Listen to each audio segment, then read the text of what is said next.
बिस्मिल्लाहिर्रहमानिर्रहीम। अस्सलाम वालेकुम students, welcome to my YouTube channel. हम 10th चैप्टर अपना कर रहे थे कंप्यूटर साइंस का, और उसका जो टॉपिक है जिसको आज हम कवर करेंगे वो है वेब ब्राउजिंग क्या होती है, और उसको हम वेब सर्फिंग भी कहते हैं। तो देख ले, web browsing is a process of searching information on the world wide web. तो भाई वेब ब्राउजिंग ऐसा होता है कि जैसे आपने देख एग्जाम्पल, लेट सपोज आपने कोई भी इंफॉर्मेशन है उसको सर्च करना है, ठीक है, तो आप इंटरनेट यूज करेंगे। अब इंटरनेट कि वो वेबसाइट जो आप यूज करेंगे इंफॉर्मेशन लेने के लिए उसको हम कहते हैं वेब ब्राउजिंग, ठीक है। एक प्रोसेस है ये। A software use to search and view the web pages is known as web browser. ऐसा वेब पेज जो आप यूज करोगे अपनी इंफॉर्मेशन निकालने के लिए, जो आपको चाहिए, वो होगा web browser. A web act as an interface between the user and internet. कहते हैं कि जो वेब होती है ना कोई भी, वो एक बंदा जिसे इंफॉर्मेशन चाहिए उसके दरमियान और जो मालूमात है उनके दरमियान एक इंटरफेस होता है, ठीक है। वेब ब्राउजर है, आप देख लें नीचे आपको एग्जांपल दी जा रही हैं कि वेब ब्राउजर्स पॉपुलर कौन कौन से, इंटरनेट एक्सप्लोरर है, गूगल क्रोम है, सफारी है, मोजिला, फायरफॉक्स है और ओपेरा है, ठीक है। तो हम यूजुअली कंप्यूटर मोबाइल वगैरह पे तो हम गूगल से ही जो है ना जो कोई भी चीज सर्च कर लेते हैं, तो गूगल क्रोम हमारे पास एक वेब ब्राउजर है। इस तरह से लैपटॉप वगैरह पे इंटरनेट एक्सप्लोरर भी होता है, ओपेरा भी होता है, ठीक है। तो इसी तरह से व्हाट इज www, तो हम कहते हैं भाई www stands for world wide web, ठीक है, क्योंकि ये इसकी एब्रीविएशन है, और कहते हैं इसको हम वेब भी कहते हैं खाली, ठीक है। It was launch in 1989 at the European particle physics laboratory in Geneva, ठीक है। तो इन्होंने इसकी थोड़ी सी हिस्ट्री बता दी है आपको कि ये कहाँ पे लॉन्च हुआ था। It provides the facility to publish information on the internet. इसके थ्रू हम जो इंफॉर्मेशन है वो इंटरनेट के ऊपर जो है ना पब्लिश कर सकते हैं, ठीक है, पब्लिश हो जाती है information. It is a collection of document और web pages stored on computer permanently connected with internet around the world.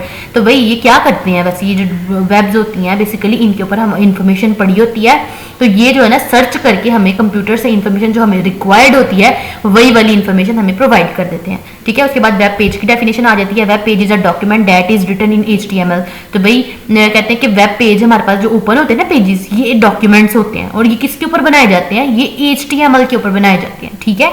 These web pages are connected to another using hyperlinks. तो ये जो वेब पेजेस होते हैं ये आपस में कनेक्ट होते हैं हाइपरलिंक्स के थ्रू, ठीक है।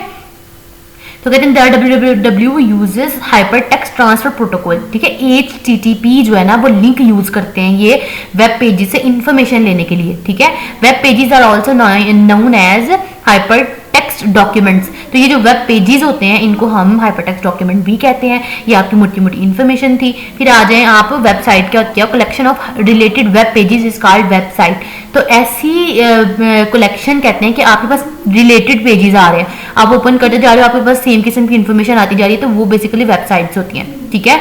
तो फिर लास्ट पे डेफिनेशन है, the process of launching a web page is called publishing the page. तो जब हम कोई भी वेब पेज बनाते हैं, लॉन्च करते हैं उसको, तो वो होता है हमारे पास प्रोसेस पब्लिशिंग द पेज, ठीक है। फिर आ जाए वेब सर्वर क्या होता है। Web server is a computer that is use to store information for the user on the internet. तो वेब सर्वर ऐसा सर्वर होता है भाई, सर्वर ऐसा कंप्यूटर होता है बेसिकली जिसके ऊपर इंफॉर्मेशन स्टोर होती है, ठीक है। और जब भी किसी भी कंप्यूटर को, किसी भी होस्ट को कंप्यूटर को इंफॉर्मेशन चाहिए होती है, तो जब वो रिक्वेस्ट करता है तो वो जो सर्वर होता है वो आपको इंफॉर्मेशन प्रोवाइड कर देता है, ठीक है। तो वेब सर्वर भी ऐसा ही जो ना परफॉर्म करता है। A web server is much faster and powerful than ordinary computers. तो भाई सर्वर जो होते हैं वो फास्टर ही होते हैं और पावरफुल होते हैं क्योंकि उनके पास इंफॉर्मेशन है, और जो इंफॉर्मेशन चाहिए यूजर्स को वो इनसे ही तो लेते हैं। It may be located anywhere in the world. कहते हैं ये कहीं पे भी दुनिया में भी एग्जिस्ट कर सकता है, लोकेट हो सकता है इसकी। The servers are connected to the internet 24 hours a day। तो क्या होता है कि ये जो इंटरनेट पे है ना ये सर्वर्स 24 घंटे आपने कोई भी चीज सर्च करनी है तो आपको मिल जाती है अगर आपका नेट कनेक्टेड हो तो, ठीक है। उसके बाद है व्हाट इज URL और वेयर इज इट यूज्ड। तो URL stand for uniform resource locator, ये इसकी एब्रीविएशन है। The URL is the web address for any given web document. तो कहते हैं कि आपने कोई भी वेबसाइट ओपन करनी है, वेब डॉक्यूमेंट है, तो उसको कोई ना कोई एड्रेस होना चाहिए ना। तो जाहिर है जब आपके पास एड्रेस होगा तभी आप वो रिक्वायर्ड इंफॉर्मेशन ले सकोगे ना, ठीक है। Every web document has a unique URL। जितने भी वेबसाइट के डॉक्यूमेंट्स होते हैं उनका एक खास किस्म का URL होता है, ठीक है, यूनिक है ना, हर एक का अपना अपना होता है। Each URL has several parts. Her URL का जो है ना वो अलग अलग किस्म के पार्ट्स होते हैं, वो कौन से हैं ये भी हम देख लेते हैं। सबसे पहले है टाइप, सेमीकोलन है, फिर उसके बाद बैक स्लैशेस है, उसके बाद है एड्रेस, फिर सिंगल स्लैश है, उसके बाद है पाथ। ठीक है, टाइप है, एड्रेस एंड पाथ, ये 3 इसकी जो है ना पार्ट्स हैं। तो टाइप क्या होती है, ये बताते हैं कि specifies the type of server, कौन सा किस्म का सर्वर आप यूज कर रहे हैं, on which the web pages is hosted, जहां से वेब पेजेस आपको एक्सेस हो रहे हैं। एड्रेस है, specifies the address of server, addresses बताते हैं कि कौन से सर्वर से आपने जो है ना इन्फॉर्मेशन लेनी है। और path specifies the path of web pages on the disk of server, और पाथ बताते हैं कि कौन सा वे यूज करोगे आप कि आप वेब पेजेस से सर्वर को जो है ना गेट कर सको। ठीक है, फिर नेक्स्ट एग्जांपल इन्होंने दी हुई है, जैसे आप लिखते हो http फिर बैक स्लैश लगाई, फिर गूगल, फिर सर्विस index.html। तो यहाँ पे भाई बताता है कि आपने देखे ना कौन सा पाथ यूज किया।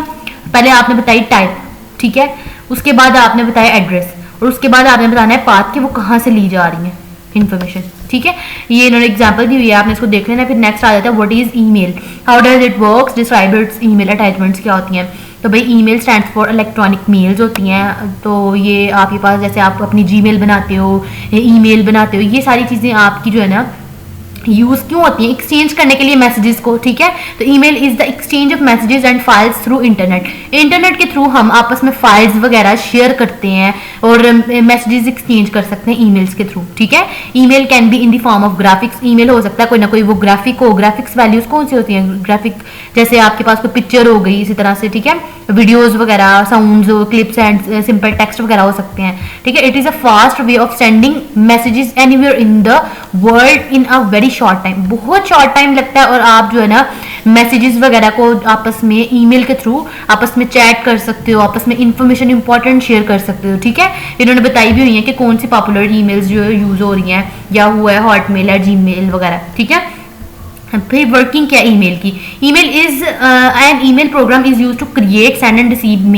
ईमेल्स। ठीक है, तो भाई ईमेल प्रोग्राम जो होता है वो एक ऐसा सॉफ्टवेयर है जो हम इस्तेमाल करते हैं ताकि हम आपस में इंफॉर्मेशन ईमेल आपस में सेंड और रिसीव कर सकें, इसको हम कहते होते हैं ईमेल क्लाइंट भी। ठीक है, तो यहाँ से आपके पास ईमेल क्लाइंट की डेफिनेशन भी आ जाएगी। फिर ईमेल सर्वर देख लें, is a host computer on the email internet that is use to send and receive emails.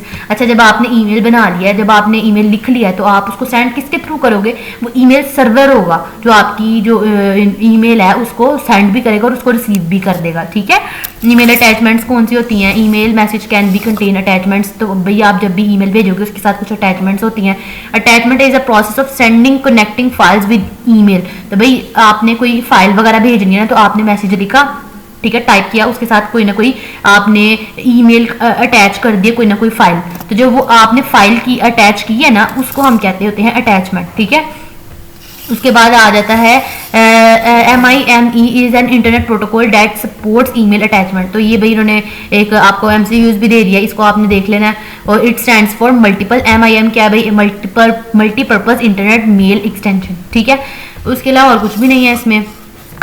Next आ जाता है ईमेल एड्रेस। तो ईमेल एड्रेस, जहां जिस बंदे को भी आप भाई ईमेल लिख रहे हो उसका कोई ना कोई ईमेल का एड्रेस होना चाहिए ना, कि आप आपस में कांटेक्ट कर रहे हैं, दो पर्सन्स आपस में कांटेक्ट करें तो उन दोनों के पास यूनिक ईमेल एड्रेस होना चाहिए, ताकि एड्रेस होगा तो उसी एड्रेस पे ईमेल जाएगी ना। तो ये बताए हुए यूजर नेम @DNS एड्रेस आपने बताना होता है। जैसे आप लोग अगर मोबाइल वगैरह यूज करते हैं, ईमेल वगैरह बनाते हैं, तो उसमें उन्होंने बताया होता है सबसे पहले आप लिखते हो कि अपना नाम जो भी जिस भी चीज़ को, माई ईमेल फिर जो भी आपकी जीमेल है या ईमेल है, कोई भी आप यूज कर रहे हो प्लेटफॉर्म, उसको आप नाम लिख के डॉट उसके बाद कॉम लिखते हैं। ठीक है, तो ये इन्होंने एग्जाम्पल से बताया हुआ है। तो माई ईमेल जो होगा वो यूजर की आईडी होगी, जो ऐट है ना ये आपके पास एक ऐट का साइन है, ये सेपरेट करता है आईडी को ईमेल के सर्वर प्रोवाइडर से। ठीक है, और बाद में लास्ट में हम लिख देते हैं वो प्लेटफॉर्म जिसे हम ईमेल वगैरह, ये ईमेल है, जीमेल है, हॉटमेल है, वो लिखे और ये बता रहा होता है कि कौन सा उसका DNS एड्रेस है। ठीक है, होप सो आपको समझ आ गई होगी आज वाले लेक्चर की। यहीं पे हमारा लेक्चर जो है ना आज का खत्म होता है। तो मिलते हैं अपनी अगली वीडियो के साथ, लेकिन हमारे चैनल को लाइक, सब्सक्राइब एंड शेयर करना मत भूलिएगा। अल्लाह हाफिज।